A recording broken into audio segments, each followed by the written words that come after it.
moving exhibition. This is Is true. that Yeah, how we yeah, yeah, explain it? yeah. Okay, Absolutely. okay. Yeah, And you recently did like a splashy large print show at Atlanta Hartsfield Jackson Airport. I did. Yeah. Okay, in 2025. Yes. Okay. Um, so I think I really responded to your formal approach with these environmental scenes.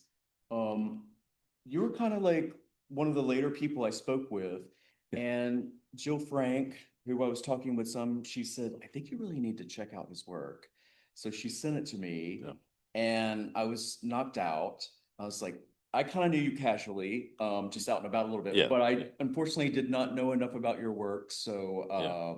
then I just got really into it. All the different series, especially like this series, which I kind of was into the other ones from it, which is buildings in Atlanta that just are like sheared, like half of a building is missing.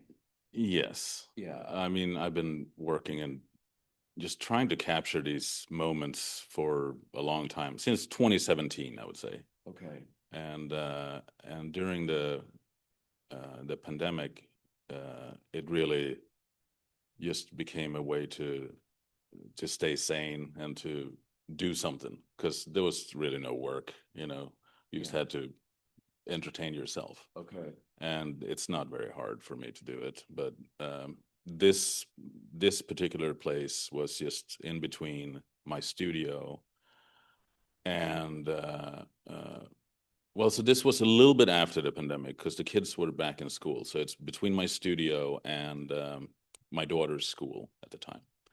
So I was always going by it. It's in Grant Park. It's right across the street from Trestle Tree Village. It used to be called Confederate Avenue, now it's called United Avenue. And it was just this giant field with an old VA building on it. And now they're just building. So they just pushed all this earth up uh, towards the road. And I guess people have just been dumping there for a long, long time.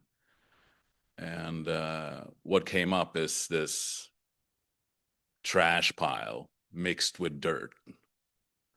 So I said, this is fascinating. I mean, it's visually just fascinating. It becomes this little, you know, where's Waldo moment where you can, look for a toilet cover or a tire or whatever. But it is just a stunning display of what we are as humans. We are, consume and get rid of stuff, and we don't know what to do with it. And I thought maybe I can make this into a really nice, big photograph. And after a couple of times of going back and forth, I think I went back and forth 5 times and photographed it very methodically. And this one time, it had rained the morning before. This was in the afternoon. And the dirt was real nice and wet, or at least darker than on a sunny day. And it just made the colors of the trash pop out. And Yeah, it's shimmering. yeah, no, it becomes like a little and you kind of you play with scale a little bit too, because on a distance, when you look at it, it could be you don't really know what you're looking at, but when you get closer, you definitely can see it. Yeah, how far away are you from this? I'm just across the street. Okay. Yeah. So this could be seen from the street. Oh, it was right on the street. If you would look a little bit lower than where I cropped the image, there is a chain link fence right there, so that could make sense of it. And it was obviously longer too, but in the way you cut it off, it kind of resembles a mountain range or something like that. And I think my goal was to make just a really like an opulent object of this trash heap that could be on a wall. Yeah, I think That that's could be what art. Yeah, that's what I was Yeah. responding to when I saw it. I Yeah. mean, it looks like epic. And it's like it could be from a Yeah. movie set. Yeah. It's yeah, shimmery. And I just, I just wanted, I want to have it on my wall. Yeah, I Yeah, mean, yeah, it's that's it. huge. Yeah. Yeah, because when I came over to your studio, I mean, everything is big. Like all the pieces are really big. Yes. Yeah. But this is kind of the longest one. This was the longest one, and I think the test print that you saw in the studio was maybe even a little bit longer, Okay. but I'm not sure. But this is a good size, Yeah, it's kind of more like CinemaScope. Yeah. Like, I guess I kind of asked you earlier, or we had talked about, so making pieces like this, sometimes you do a technique Yes. kind of incorporated called stitching. Is that something you've been, Yes. can So you I kind of explain that? absolutely. So I came to I just wanted to print really big with a lot of detail, and I had used labs in Atlanta before developing my film, and there seemed to be, they closed down. They were called E6, I think, and they closed down. And then there seemed to be no way to do it, or any large format film, 4x5 or 8x10, and so I figured I have to figure out a way to photograph with a large format, but move around that, because I didn't have the money to send film away to New York every time I photographed. So I started to look into stitching frames together, and this is kind of mid that progress. In the beginning, I did 4, and then it grew to 8, and this was 12, I believe. 12 frames Okay. stitched together. Yeah. Oh, wow. Okay. Yeah. And there are some problems with it, obviously. You have to really be patient. You have to work with a tripod. You have to keep the kind of the axle of the film plane at the same as you go by it. Otherwise you mess it. And you're gonna mess up a lot. And weather, no, not No. really. It's just a matter of keeping the camera steady and methodically working through it. And there's a lot of times when it just doesn't work, and there's a lot of times when you have to fix something. So these, by no means are these images any sort of like documentarian way of doing it. There's no truth to it. Sure. It has been edited, and there has been some fixing of seams that didn't work out, and there's been a lot of process work afterwards. And yeah, and I think for the most part it has worked out. There are a couple of spots in this one that that have been worked out since. Okay. And does that happen when do you return sometimes when you do it and you're like, this didn't work out? Yeah. So I did return 5-6 times to this, and just worked on it, and tried it out, and failed and failed. And I think this was probably the 3rd time I did it. And I went back to it and I said, this is the best one of the, none of them were perfect. Okay. And now these days I do photograph with a medium format camera, so they're even larger. And it seems to be working better with a telephoto lens, which I've started using as well in these moments. But it's just a lot of patience and a lot of failing, and then you get lucky. And now I get lucky more than I did that. Yeah, good. That's Yeah. great. Yeah, I think it's really beautiful. Well, thank you. And just that size. Is this the biggest you've kind of worked with? Although the other ones I saw were pretty huge, but Yeah, so it's just a logistic. I I can fit a 48 wide print into the back of my car. okay. So it's just, That really plays a lot into your yeah, thinking. I just, do I want to buy a truck or rent a truck every time I need to Okay. move my art around? Okay. Or can I live with the 48? Yeah. So I print 48 wide. Yeah, and then I can frame it and I can still fit it in the back of my car. So that's what I do. Yeah. Asking about why you moved to medium form. It, so in my day-to-day practice, I photograph a lot of architecture. So it just made sense to have the largest kind of sensor for the type of work I do. Yeah. So I use a Fuji, what is it? GFX 100S, I think. Yeah. And it's a 100 megapixel medium format digital camera. Yeah.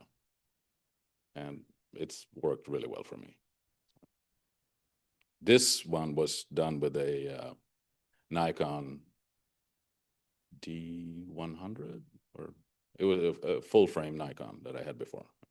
So are you using less images to stitch together on the medium format version? No, I use the same amount of images, but they're just giant. Yeah, no. So I could print this lab. I can actually do 60 wide with these guys, and I'm tempted to go there, but I would have to buy a bigger car. I guess I have a question Uh-huh. about well, I have two questions, but one is, I saw another piece Yeah. that you were kind of doing next, which is,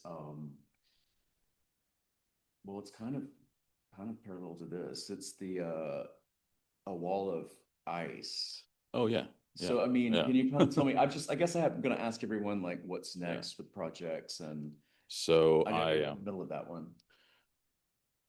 so my last project that I had at the airport, displayed at the airport, is I've been photographing a lot in and around Stockholm, Sweden, where I'm from. I go there quite a bit now because my parents are just old, and I want to see them as much as I can. So when I go, I I go and I take pictures of places that have really meant something to me through my childhood. Because, I mean, sadly, there's going to be a day when I can't fly back anymore. I'm not there yet, and I'm, still pretty young. Yeah. But my parents can't come here anymore. Okay. Yeah. So that just, you get an understanding of what what am I doing here, Mhm. and what can I do? So I've been traveling over there, photographing all these places, and then I was there for my father's birthday this January, and there was quite a bit of snow. And if you have ever lived up north or anywhere where there is snow, they just parking lots, they push giant piles of it. It becomes disgusting and kind of discolored, and there's dark spots in it with dirt and all kinds of, soot that comes from the pollution. And Yeah. after a while, it just becomes kind of a magical landscape. Well, sounds Yeah. like the yin and the yang of this. Yeah. No, it's like kind of a Yeah. whiteout almost. so I went out and, I found this place, and it's right next to a grocery store I used to go to when I was a kid. Well, my mom actually, she worked some extra shifts there. And there was just this one big pile, and I went back a couple of times to check it out. And it's really dark in Sweden in the winter. So you get these, the lights, the street lights and the neon from the store. And, you know, it just made kind of a magical Sounds amazing. photograph. Yeah. So it's coming up next. That's my next print I'm making. And it's going to be about that same size. Okay. Yeah. Yeah. You need to pair them. Yeah. No, Yeah. I think that would be nice. Yeah. But yeah, so I'm photographing out of sort of, I want to remember, I want to nostalgia. I want to remember where I come from when I can't go see it anymore. Yeah, I guess that was kind of going Yeah. to the question I had between like, is there a difference of how you've been viewing Sweden and then like shooting here? Absolutely. I was fortunate enough to travel like extensively when I was rather young. And I had the know-how to photograph really well at that point, and I didn't. And I look back at that and I'm like, what a waste of time. Because when you're young, you think like, okay, I'm gonna come back to this place. You know, you're, you know, somewhere deep in Vietnam or Cambodia or wherever I was, and then you come back and you have a family and you're like, I'm never gonna see that place ever again. It was because that's how you think when you're young. Yeah, right? partying. Yeah, and now I do it. I take it more seriously. Sure. Yeah, because I know buildings get torn down, even the beautiful ones, and it hurts. And if I can preserve it, that moment or that memory, then at least I can have it, you know. I try to do it with such clarity that it almost feels like you're there. Yeah. Beautifully said. Yeah. Thank you. Oh, thank you. Yeah. Do you want to go? Sure. I don't know. Do you want to Yeah. scoot up here? Yeah. You're great. No worries. You're perfect. Oh, thank you. Oh, great. Speak with it Okay. right here for the people online. Okay, I have people online. So this is my picture over here and it's called Pool.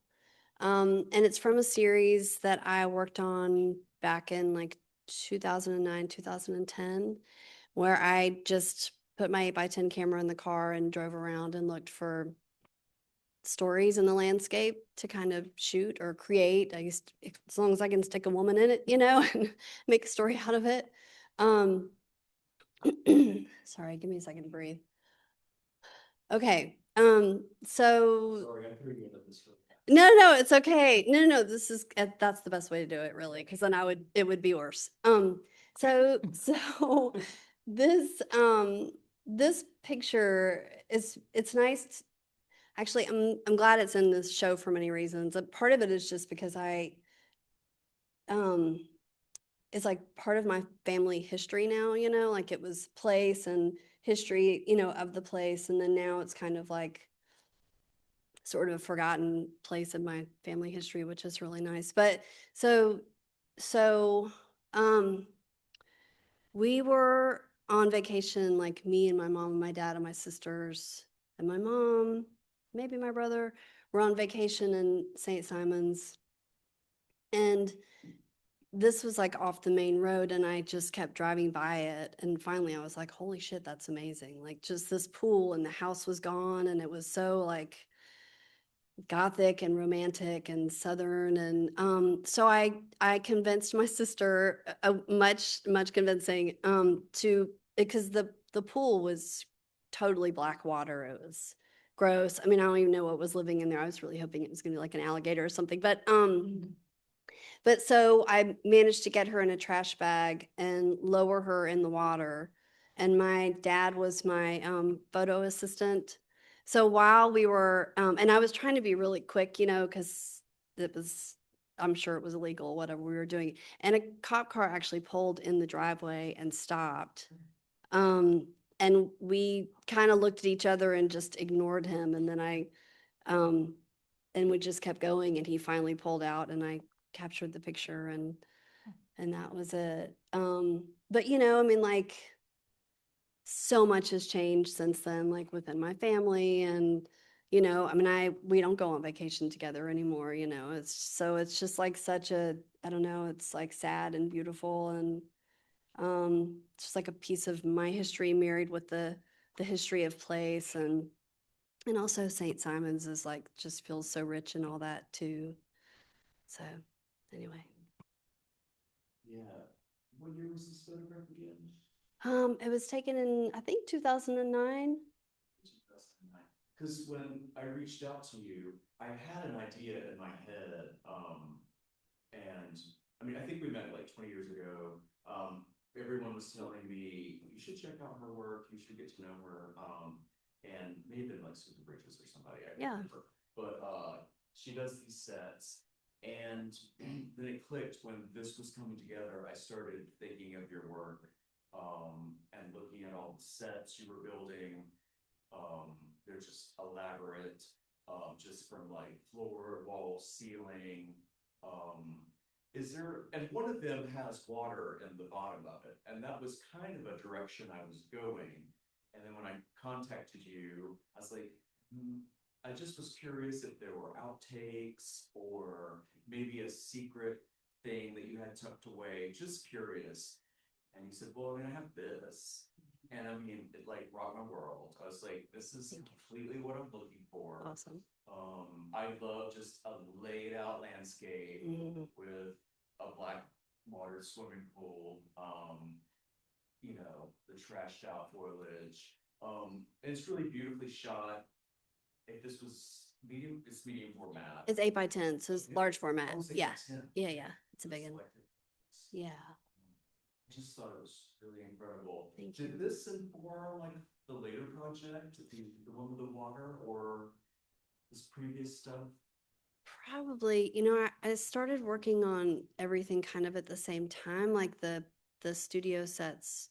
There's not like always a budget for them, or they just take such a long time to do, and so this was kind of something that I just started. I don't know, they were existing together kind of, and so I could still like create without having to, I don't know, wait for a long time, or I don't know. So maybe, possibly, the flood, the one you're thinking of is from 2016, and that was after like a particularly difficult period in my life, and I see that as like speaking to that. But water, yeah, it's got a lot in it for sure. So perhaps, yeah. Is there a version you like better? Do you like finding locations like this, or does building sets kind of excite you more? I think I just went, I think I probably went towards like people's expectations and started building sets more. I mean, I love it too, it feels like such a triumph when I can like gather up enough money to make it happen, or, and it is nice to be able to like create something that's entirely in your head. But part of me wants to go back to this, to start. I feel like my life has sort of opened up a little bit, and I have less, and except I'm amassing dogs now, and I'm really trying not to do that. But I meant that. you did, yes. But so I did, there was like, I loved that period, and where it just felt free. We're just to like throw the camera in the car and just drive and see what I could find, and like what spoke to me, and then like what stories I could create out of what I was seeing. And so I miss that, and I kind of want to get back there. Sometimes they're like, wait, I was having fun. It's true. Serious. Life happens, and then you're like, oh yeah. So yeah. Is there locations, is it more like the set you think of spaces? You're like, I'm gonna chew on that and maybe go there. So I do have ideas in my head where I'm actually going to have to go out and find the space that's in my head, which I don't know if that's been something that's happening lately, where there's like part of it's creation, and then part of it's finding, I don't know. So yeah. What was your question? What was it? I think just, is there spaces that you might want to find out in the world like this? Like now that you've been kind of been doing the stage thing, and Yeah. is there something you're chewing on? You just kind of talking about how No, just yeah. walking your world, like driving around. Yes. I'm now pushing this. No, no, no. Yes. No, so I think, so the next thing, that's like making my heart beat, I guess, is Cumberland. Like I started spending a lot of time on Cumberland Island. I love it so much. And I would only go alone, like just go, like I haven't camped in like 30 years or something. And I don't know, I got the opportunity to go one night and I loved it so much. It's like, it's weirdly safe, even though so anyway, I think that's the next, because and maybe it's because I'm worried it's going to disappear. Like, there's so much special. Have y'all ever been? God damn it. It's amazing. I mean, being like born and raised in Atlanta, it just seems like, but it is a special place. And it seems like the world is, it's just like, it's just like all about progress and building and Cumberland Island has managed to really like not do that. And I think it's a limited amount of time before it becomes, there's a fucking hotel on it or whatever. So, or a parking lot, or both. So yeah, anyway, that's my next, I want to go spend some time and just capture the place and hopefully more. So yeah. Okay. Cool. Yeah. That's kind of mirroring for Cool. too. So Yeah. Yeah. Yeah. Just one more question about like just a shooting technical question. Yeah.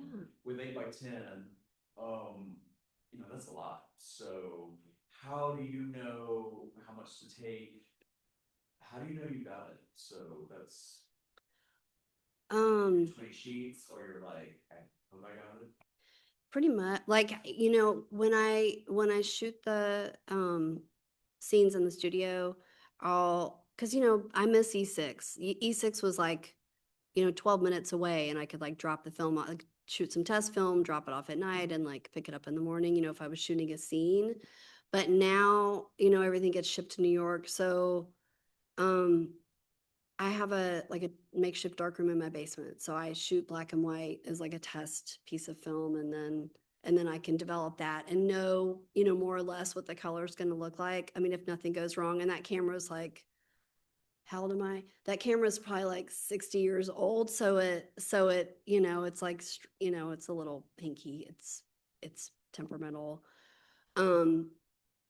But as far as like shooting out in the field, I mean, I just sort of keep my finger. I know kind of like what to try not to do, like things to cover and stuff like that. But yeah, it's usually, I hold my breath until I develop the film for sure.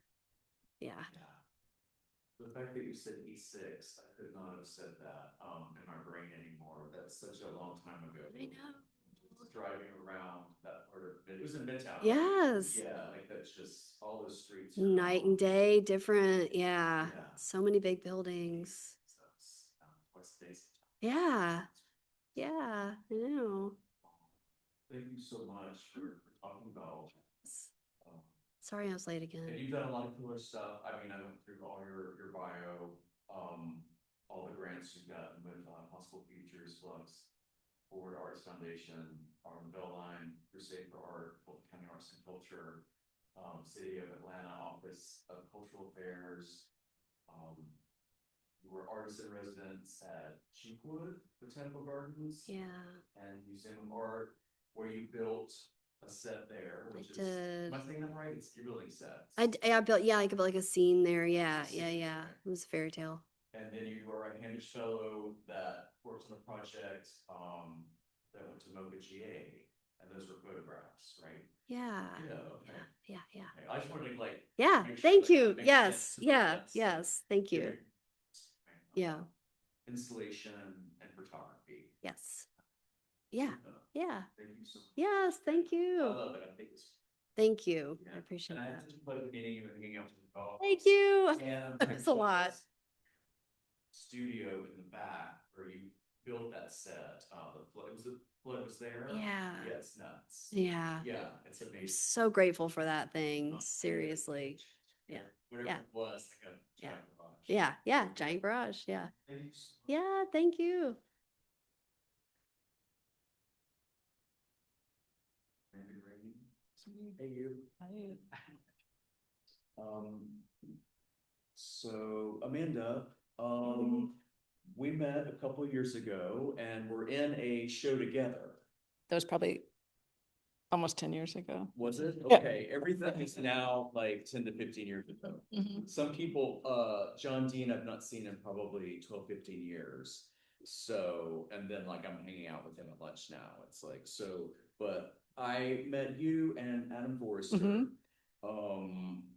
And then we did an artist talk there. Mhm. I was nervous then, but then we all snuck off and we were like, three of us said we should trade prints. Yeah, we did. And then so we kept in touch, three of us, and I love my print.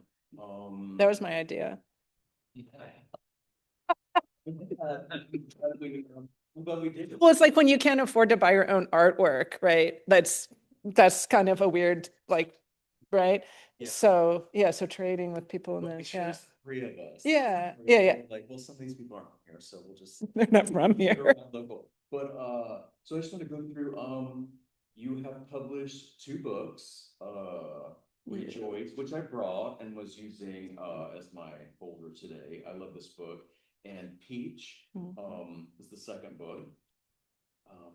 You grew up in Atlanta and then studied photography at the Art Center College of Design in Pasadena, California.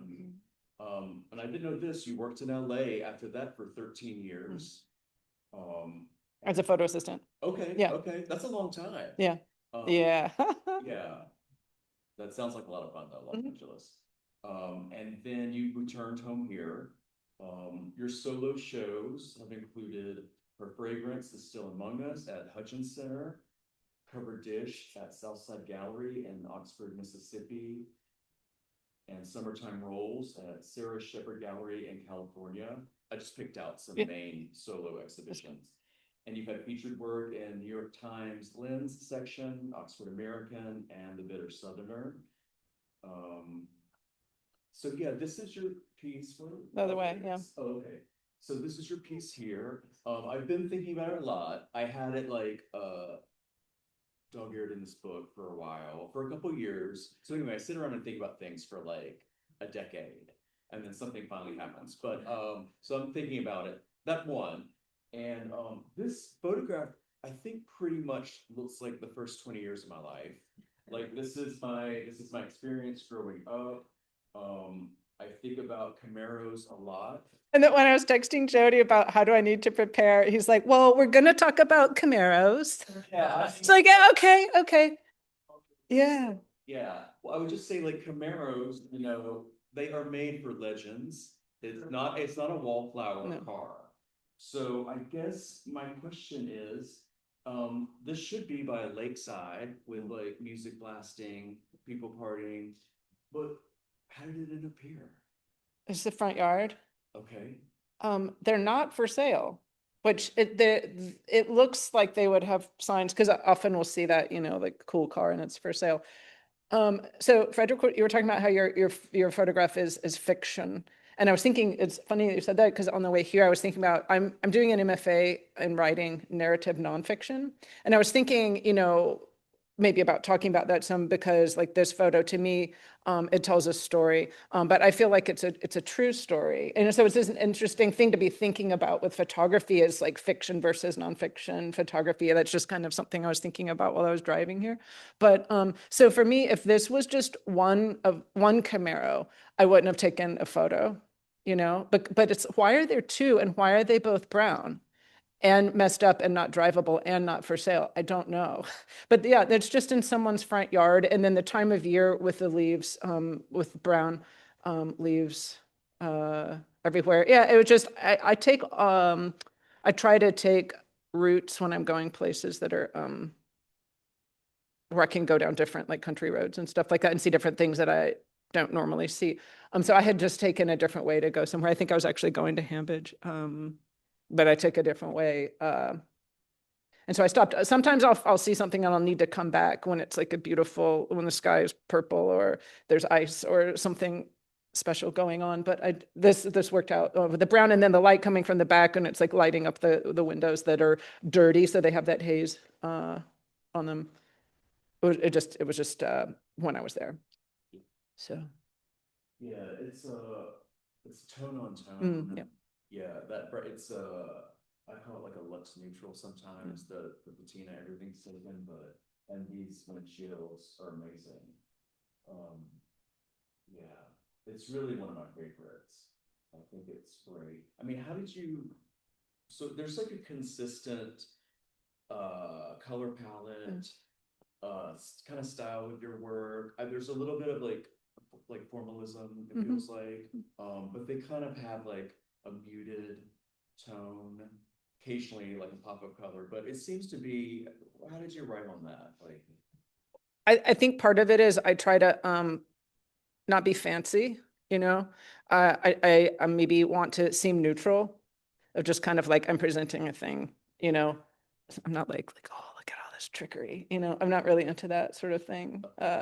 So yeah, it's pretty simple. It's not fancy, you know. That's pretty much it. I don't know. Yeah, I had a very formal, strict photography education. That was, we could only shoot black and white 4x5 for like the first 2 years of school, and I was like wanted to quit, and then when we could shoot color negative film, it was kind of like, it was like the Wizard of Oz, you know. It's like, oh, you know, it kind of just like rejuvenated the magic of photography to me, kind of thing. So yeah, so I am definitely interested in color with my work. Yeah.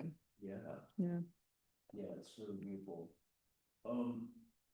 So does California influence your aesthetic at all? Like, is there a Cali meets No. Southern at all? So Like, the whole- that's such a crossover I dig. So, but The whole thing is that I would come home and take pictures here. I would never take pictures that I liked there, because I just didn't take, yeah.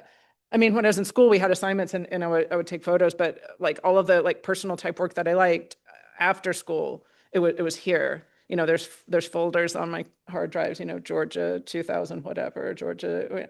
But that's when it's what I know, you know, and it's real.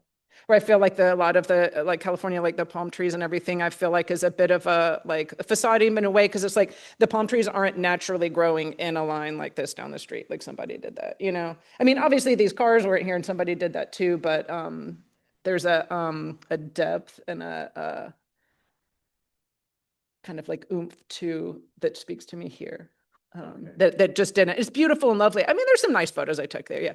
Like, because there's a nice bougainvillea situation out there, you know, like akin to like a tacky azalea bush blooming. You know, those are nice. The light is beautiful and golden, and it's wonderful. But yeah, we work with like kind of a softbox aesthetic. Yeah. Like, as the sky is just, which is one of my favorite like lighting situations. When people are always saying like, "Oh, it's so bad out." Like, No, really no, not. yeah. Everything's just soft and Yeah. even. Yeah. So yeah, that really seems to be in a lot of your work. Sure. Yeah. And it was funny too, just like to talk about this show, you know, when Jody asked me about doing this, I was like, yes, whatever you want, I'll do it. I'll take a new photo. And then it was like this photo. And then we met in person, and like I drove from Athens to talk. And then it still is this photo that was what had caught your eye. It's interesting to me saying, yeah, there was like some really solid backups, but I don't know. It's like I wanted one, and I've been thinking about it for a long time. So. It's funny. I live in the country outside of Athens, and there's this guy who does like high-end printing, who lives one street over from me. It's really weird. It's extremely weird. Like he prints for like the museums and stuff.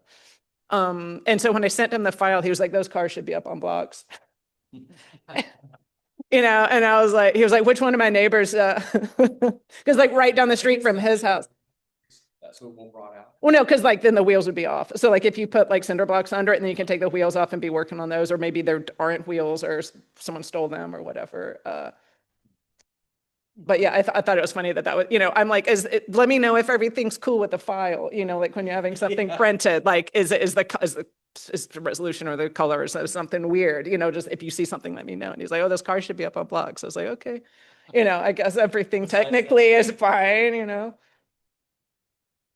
So, yeah. Yeah, just like through all your work, it really kind of spoke to me in this concept when I was trying to form like, do I even have an idea? But I think I did, and then I was like, yeah, Amanda's my idea, my kind of, beauty and decay concept.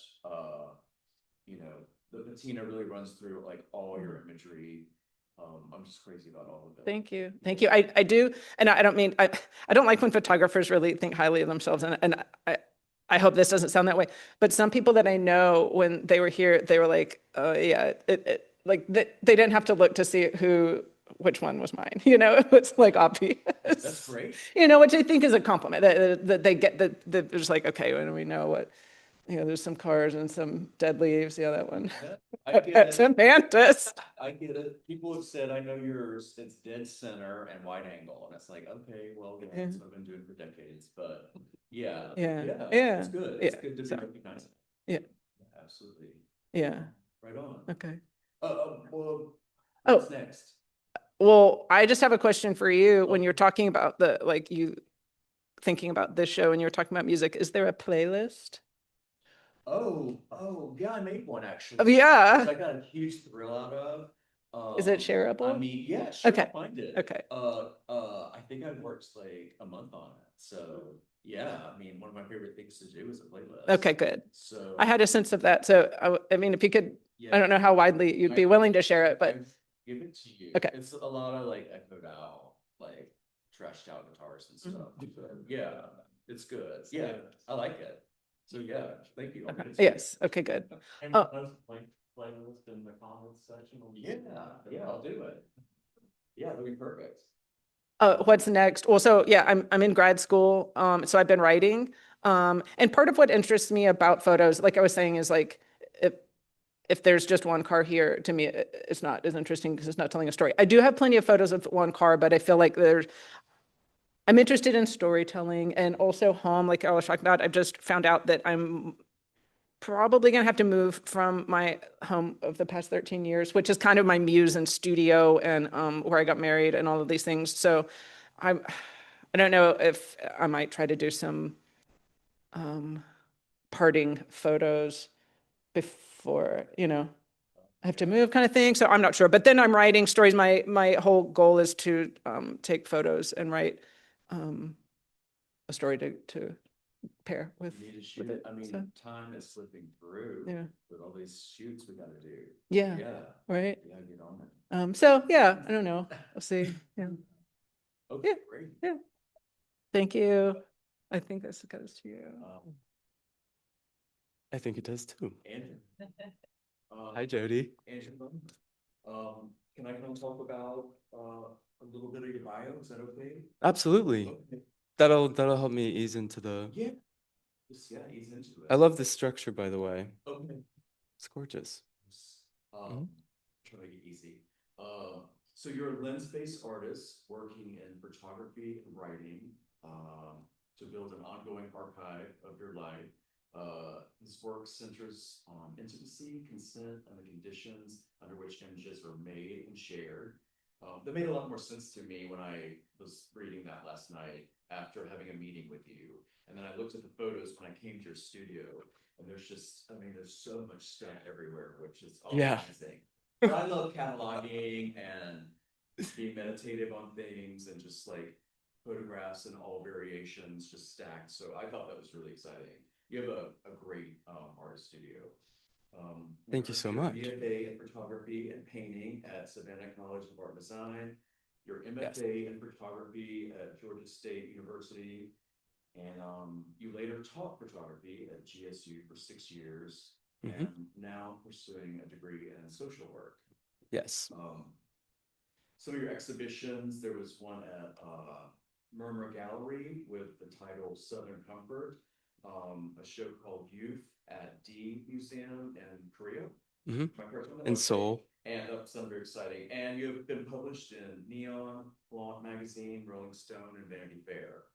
Yes. Yeah. I'm getting flashes of my CV. Okay. Formatting.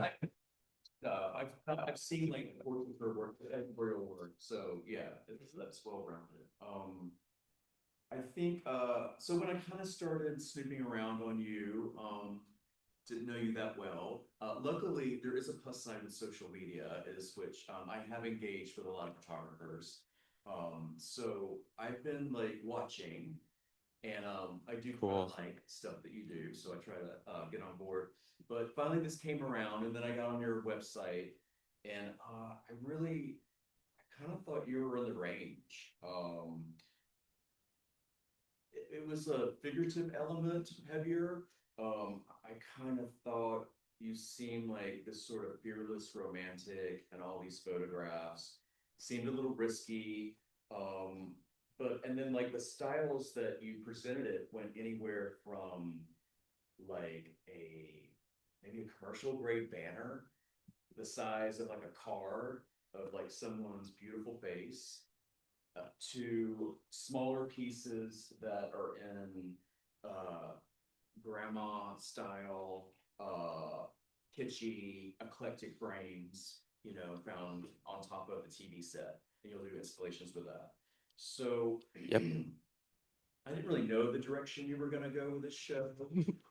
We talked a little bit, did a little texting, but I was like, he needs to do his own thing. I'm really pleased with what happened. I think it's beautiful. I think the direction you went looks like a jewelry box or like series of lockets.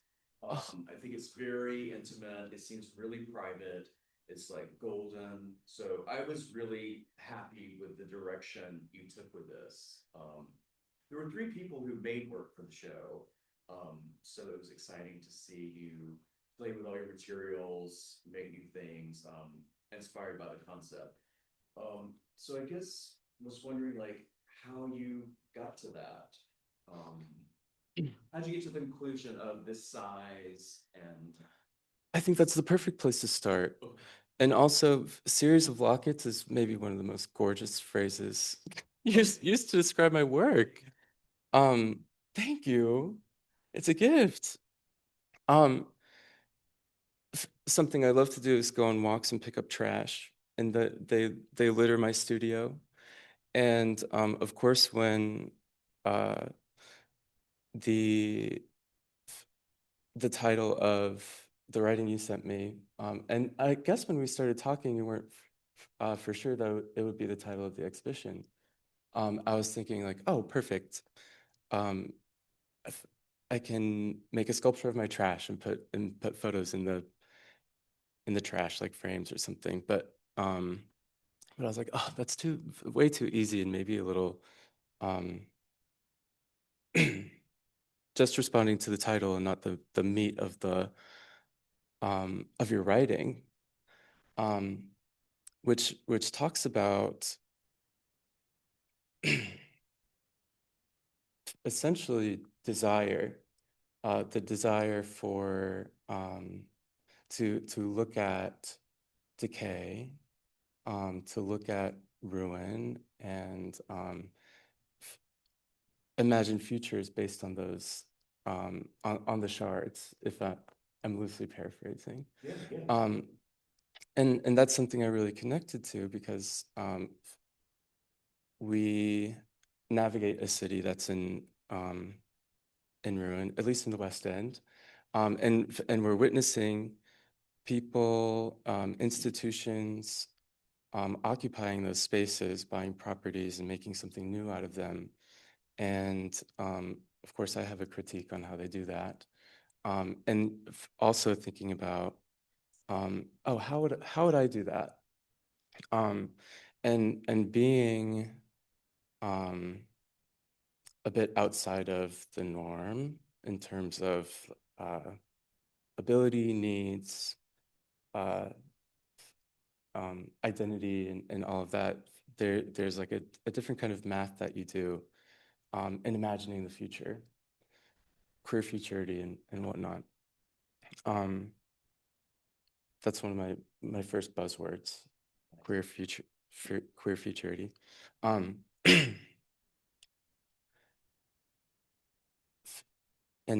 so being in that space of imagining future, and what we consider structure, not just being the building, but the ideas behind it, the ethics, the the life that breathes within a building. And we see that passing and changing. And I thought that was really interesting. So I was looking through my photographs, and it's funny because I made these pictures almost exactly a year ago. And yeah, in May at 5 a.m. after the Inman Park Festival. So You say you photographed that. yes, it was the day of the Inman Park Festival. These are the little flags in my mind that that exist in relation to each other. And then this subject, actually, it was the first time we met, but we had been messaging on Snapchat for like 3 years, sending pictures and videos. This is a sexual partner. The first time we met in person, and yeah, 3 years of messaging on Snapchat based on pictures and videos, and in this whole, in like the rhythm of arranging a hookup, there's like basically scene writing, like setting a scene, approaching boundaries, expectations. We're building a set, perhaps, arranging parameters that can house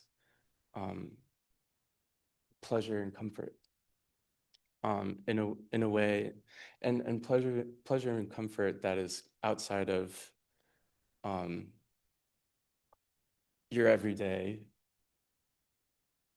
practice of maybe getting lunch and enjoying a beautiful sandwich. That's pleasure. Um, or spending time with friends. So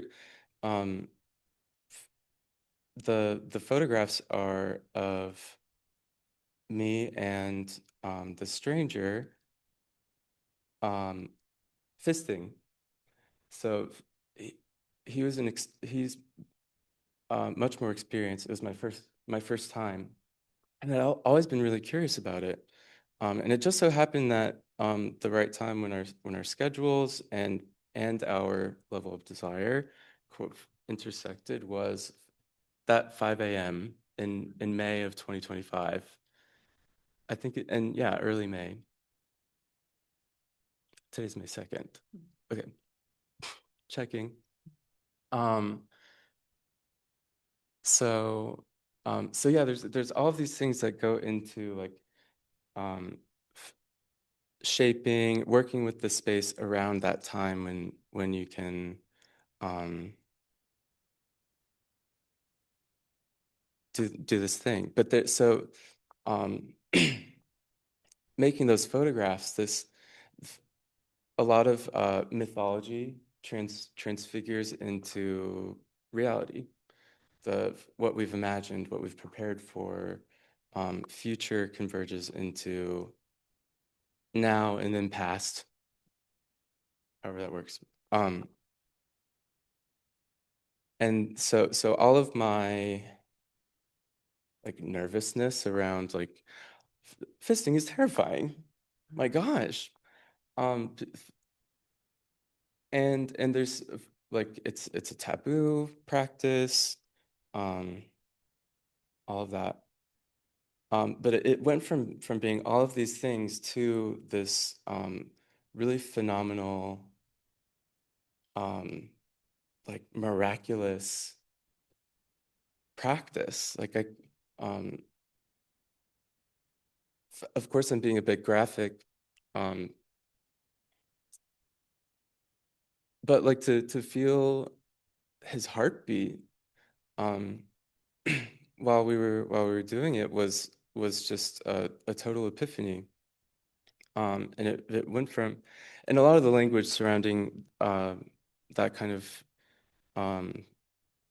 sexual act and that kind of the face of that fetish is has to do with ruin, ultra, like wreck my hull, destroy me, ruin me, kind of thing. And like through doing it, I realized like this is not, nothing's being wrecked, nothing's being ruined. This is a body that is incredibly resilient and with such a threshold for this sensory experience that is just incredible. And I stand in the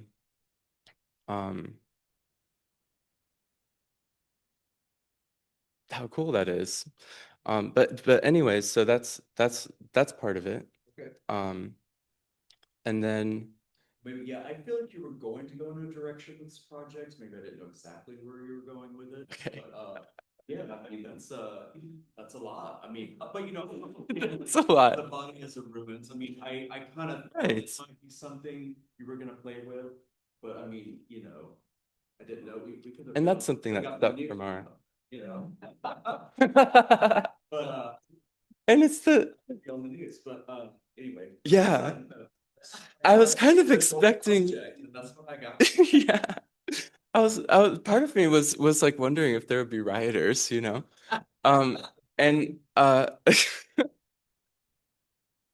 and at the opening I was like, does anybody know what this is? Like, can you see?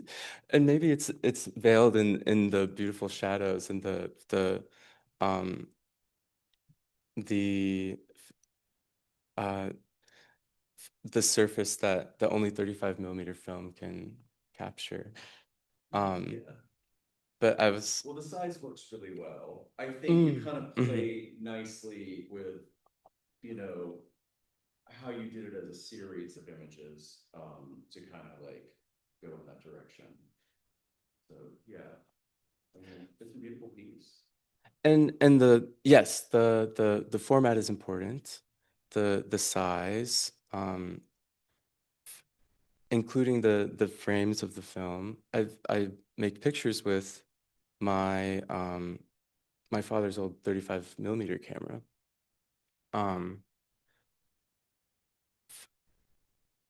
And it's when I make photos with that camera, I'm speaking this language that I learned like in early childhood as a kind of a late born sibling. Um, I was born in 1993. So my family had these gorgeous collections of 4x6 images, 4x6 prints from the drugstore in photo albums, made with this 50mm lens, 35mm camera, soft focus, on like on chrome, on negative film, and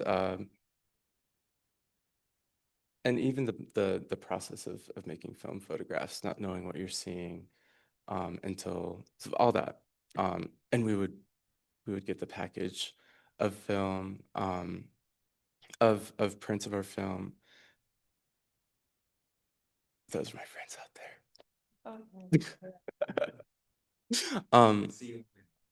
They do. They're being polite. They're being polite. They know how distracted I can get. Yeah. Case in point. Fell between like two eras, those two, like an analog era and digital. Seems like you kind of Yes. get pulled in both of those, which was one of my ideas for the show, which was like how past, present, and future kind of collide, which is the idea of like a lot of these ruins. So I think like kind of how you worked when I saw your space, like it just was stuff from like decades ago to like, you know, what you were working on sooner. So you're kind of blending a lot of stuff together too. Exactly. Correct? Yeah. Yes, yes. Um, yeah, I would frame things in the grandma frames. Um, and when I started, I began as a painter, using photography just to service the oil painting. So I was observing the body, um, and something that I've found in the work now that relates to that early time is like the triangulation between that um, the image, the painting, the subject, and me, and posing, and that particular arrangement that can become that has so much nuance and can become so complicated.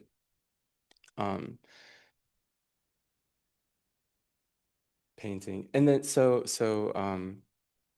I already had this kind of photography practice before, with just like a digital DSLR, before getting my father's old camera and discovering that connection and the stark difference between um, the way that we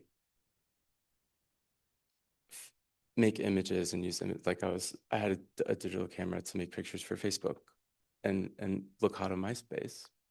Um, um, so there's two completely different like social, cultural shapes that uh, that digital and analog take. So immersing myself in the practice around my father's camera, it was an invitation to um, see where I um, see where I fit within like our family photo albums. Um, See where and how I deviate from that like uh, code of ethics, perhaps, or like way of adoring each other. So when I got that camera, I was photographing everything. I'm um, like personal documentary, uh, background, and I was putting everything on a blog on Tumblr. Um, so I was photographing, yeah, like my grandparents. I was living in my grandparents' attic when I was in college, and like the Sunday lunch that they would make, or they would call it dinner, but it was at 12 p.m. Um, so yeah, so much, and what we've been talking about too is this like sentimentality and um, growing up in the South, um, and also having roots from elsewhere. My grandparents that I was living with um, are Luxembourgish, so it's like a being Luxembourgish in the South and that convergence and stuff. Anyways, You speaking of I don't know, things moving in different directions, things dissipating. Are you still in touch with the model on this project? yes, Like, I'm just kind of tying that in because a lot of these things no longer exist. Does a relationship exist anymore? Like, it seems to be a part of your work a little bit. oh, it totally is, and a lot of well, it absolutely varies. Um, but characteristic of this series of images um, is a kind of relationship that is like elaborately constructed to stand for a few hours and then collapse, um, or perhaps like slowly dwindle. um, but so that's why I named the piece "Our Architecture," because the life of that um, scaffolding for that kind of practice is designed to fall. pretty immediately. And I think that's kind of interesting. It's change, and there's ruin. So what becomes the shard that then can become other things is are the photographs, and the evidence of that happening, which is and there's an allure to that rhymes with the photography's ruin fetish. Something that has passed. There's grief. We have grief with for those moments, but also it like leads towards a future, and expands your thinking. So speaking of the future, what's the next gig for you? What direction are you in? I saw a lot of stuff at your place, so I don't know if you're Oh my working with gosh. materials or you got some new ideas coming. Well, I'm very I have cycles. I function very well with routine, and iterating from that routine. So I'm still making photographs with strangers, but as you know, as I grow and learn about myself, the social dynamics take a new shape too. So I'm doing all that. I'm doing all the same stuff still, and working towards putting it into a book format, including my writing and like ways of telling the story of those experiences, while so not just showing a picture, because without context, these pictures don't necessarily take you there to the space where you're thinking about everything we've talked about. So I think they'll take their true form in a book, with stories, and then there's some happenings where I make photographs, but it turns out that either I don't feel comfortable with showing the images or the subject, or I lose touch with the subject, and I'm not able to get consent to show the images. I'm very careful about all of that because the images can do harm. As much good as they can do, they can also do harm. And so with those stories, they're by just telling the story with words, there's like anonymity to that, and preserving like the idea, the lesson, perhaps the parable, while like protecting myself and the subject. There's a lot of lines to walk. Sure. I mean, I saw everything at your place, so yeah, there's a lot of lines. Oh, well, thank you for being on the show. I really appreciate it. Thank you so much for including me. It's been a rather meaningful. Appreciate you for showing up today. Sure. Yeah. So Jody, what I would like to do. Okay. True to form, I forgot to hit the record button until after you were just getting ready to start talking with Fredrik. Okay. So if the four of y'all want to go ahead and just like have a seat, or I'm going to talk to Jody for just a second and pick up some of the stuff you talked about that I missed at the very beginning. Okay. Clear out. Metro. So that we can have a record of this. Yeah. Yeah, so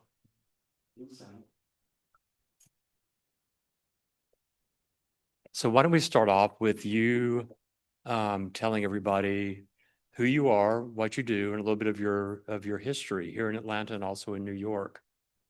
Oh, okay. So I live here in Atlanta. I'm actually from North Georgia in the beginning. Moved to Atlanta in the 90s to go to school at the Art Institute, when it was across the street from Lenox Square Mall. I don't believe it's there anymore. I think it's all gone. Hung around in Atlanta for a little while, photo assisting. Decided I got to get to Manhattan. Became a photo assistant there. One of the photographer's husband was an agent, photo agent. I got an agent when I was 27. Shot commercial photography for a few years, fashion work, music work. Then I don't know, got burned out and was like, I think I'm gonna move back to Atlanta. And I would fly back and forth for a few years, did some jobs in Europe, and then decided I really want to kind of go in a direction of fine art. So started working with my family. So did a series with my family for a few years, did shows with some galleries in town and museums, and I don't know. I'm here now. I can't think of what else. I had a book published called Second Place by GH Press out of Brooklyn, and shot a lot of fashion editorials, had a good time, shot a lot of record covers, and just I keep shooting. I don't know, photography is my first love, so I'll always kind of have that, and then yeah, it just always kind of just takes a different form. And then I curated the project. So, yeah, we were so happy that you agreed to curate this project for us. So you had talked at the beginning of the talk that I missed about why this was the theme that you had selected and how you landed on this, and a little bit of the history of your fascination with this topic. So do you mind kind of recapping that again? Yeah, I think I was really trying to figure out what the direction was I was going to go when we talked about doing a photography exhibition. And then I just was like, I needed to just be inspired with this theme that I've been interested in ever since I was a kid, which is just basically the beauty of decay. I love a trashed out wallpaper. I loved a ruined swimming pool. It's just a look that I like. It has history to it. There's sort of a desperation with it. I don't know, it's got all the things I need. So I just thought maybe that's the concept. And then I came up with the title. And then I started reaching out to a few people that I knew. And Amanda was really a main one that I thought of first. And I was like, that really kind of just nails what I was thinking of. And then it just built out from there. Some of it was social media people. I didn't know that well or at all. And then some was recommendations through friends, but then it kind of started falling into place. Was there anything else that we covered at the beginning about this that I haven't asked you about? I mean, I kind of talked about like movies that kind of influenced me when I was younger, but I don't know. Do you want me to mention that? Sure, Are you gonna, yeah. like cut all this together or something? Yeah, I'll just put a note in there that we picked up an interview with you at the end. So yeah. I mean, well, I think the main thing was, I was talking about growing up in North Georgia. When I was a kid, my grandparents would take me to go visit other families on Saturday and Sunday. We went to someone's farmhouse to hang out with a family. As they were talking, they said, Jody, you need to go play on your own. So I walked around the yard, the back of the house, and it's like a 3-story farmhouse. The back of the house was laid flat like a dollhouse, and you could see open into all the rooms still with furniture. I thought it was like, I mean, it was compelling to me as a kid. Yeah. But I thought it was outrageous. I mean, this house was in ruins and they're still living there. They just closed the door. So I don't know, that's my first memory that I have of being excited about something like that. And then I just grew up like getting pulled into certain films like, you know, Grey Gardens, Great Expectations, The Abandoned Estate in that, and like the swimming pool in Diabolique, which is like inky water, which then I kind of thought later. Yeah. Later with Dorothy's swimming pool piece, you know, there's a visceral thrill as you approach like a trashed out swimming pool and not knowing what's in there. So Yeah. I don't know. Ruin finery is always interesting to me, all this work just, I think, is the right amount of wrong off. Yeah, it's a great exhibition. I mean, the people that are coming in here to check out the work are just really, really loving what they're seeing. Yeah. I'm so happy to hear. I think, I think I'm just thrilled that it came together. It's like, okay, that happened, all this, like, this concept I had, and people really connected with it. Yeah. And, everyone had something to contribute. Like I said, 3 people created new work. I contacted someone who was, not even like really able to pursue photography full time, but wanted to have a voice out there. And I think he, for the first time saw his photograph big. So I was excited for Travis to like have that. Yeah. And like I said, the plus side with social media is there's a lot of bad stuff, but it's connected me with so many photographers. I'm always trying to follow back. Like, I see you, I'm on board with what you're doing and making, because it's not easy to be making stuff. No. It takes a while to get people excited. So yeah. Yeah, I mean, we were following each other on Instagram before we met at the Pollinator. That happens Yeah, all the time. yeah. And now we hang. We're hanging out. So yeah. And yeah. doing exhibitions. Absolutely. See how that worked? Yeah, it's perfect. Yeah. Okay, well, great. Well, thank you again. David, thank you so much. I'm like so pleased with the show and like getting like a project I can do. It's hard to find a spot where you can fit something in. Because Yeah. there's not enough spots. And I think that was what I noticed when I did this show. The 9 people were like, absolutely, I want to do it. Everyone's enthusiasm was like through the roof. They wanted to make something, push it as far as they could push it. So yeah, it all worked out great. This was a good opportunity for me and for those 9 people. Yeah, for photography, there's not a lot of spots, not a lot of places for exhibition. No. And some of the ones we had, we've lost. So yeah, I'm really glad that APG is able to provide this resource for the community. Well, I'm so grateful that I got to do something here. So yeah. Okay, well, thank you very much. Oh yeah. Okay. Yeah. Chip, could you do me a favor and hit the stop button? Thank you, Chip. Thank you. Thank you, Chip. David. All right.